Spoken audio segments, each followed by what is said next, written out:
fascinating to work with for a film herself that is pretty much showing how far a woman's strength can go. Yeah, I think that we really did not want to portray this central character as a victim.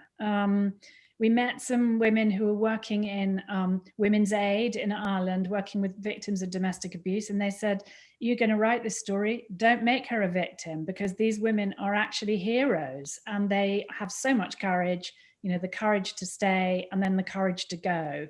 So we want it to be, not to turn this into a fairy tale, but to show what hope and possibility there is after the event, after the abuse. Yeah, I mean, in this case, you're covering a lot of important topics.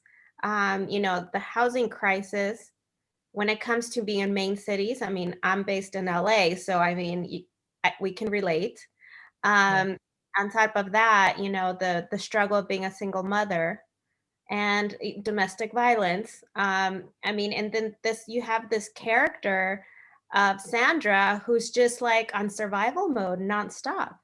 Yeah, I mean, she's determined to make a future for her kids, and luck comes to her, but she makes the luck because she has the idea, she's asking for help. It doesn't come from quite where she's asking for it.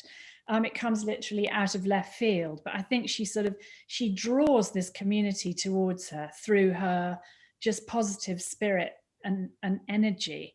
And we just felt also, I mean, it's been incredible having made the film just before the pandemic began, but now we know how many people are going to be suffering, evictions, how the crisis of being out, can you afford to pay your rent, everything is so much more acute than it was even when we started filming. So that this message of kind of there might be a lifeline in community is kind of important.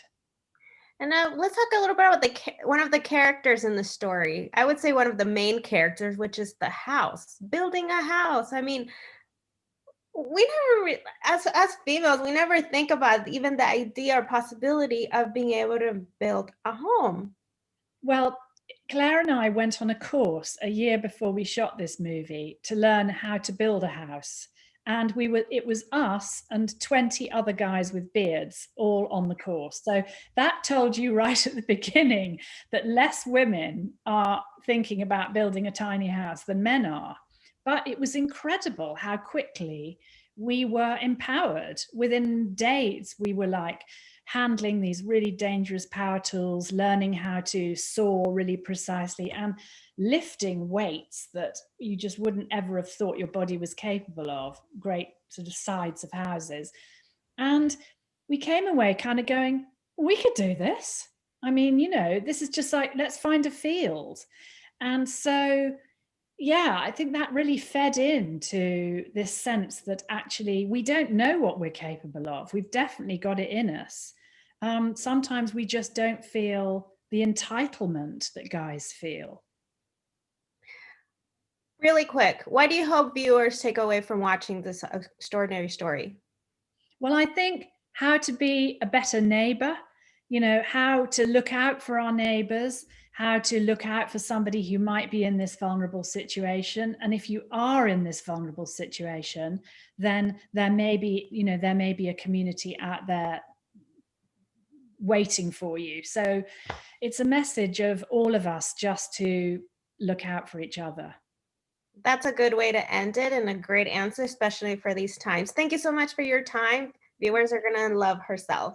Thanks, Nancy. You're welcome.